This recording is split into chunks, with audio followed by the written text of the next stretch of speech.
الله أكبر. الله. السلام عليكم ورحمة الله. সাবেক তিনবারের প্রধানমন্ত্রী বেগম খালেদা জিয়া গতকালকে মৃত্যুবরণ করেছেন।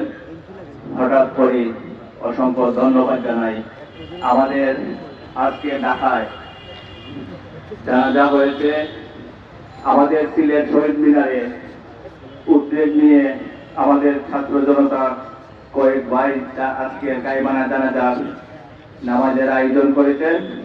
আমরা সিলেট ব্যবসায়িক পক্ষ থেকে ধন্যবাদ জানাই। এখানে অনেকেই উপস্থিত আছেন। আমাদের মা ও মানুষের নেত্রী বেগম খালেদা জিয়া তিনবারের প্রধানমন্ত্রীর জন্য আমরা এখানে গাইবানা জানাজা নামাজ পড়ব এবং আমরা সবাই অন্তরের স্থল থেকে ওনার জন্য দোয়া করি, আল্লাহ যেন ওনাকে বেহেশত নসিব করেন। এই বলে আমি আমার সংক্ষিপ্ত বক্তব্য এখানে শেষ করছি। আসসালামু আলাইকুম।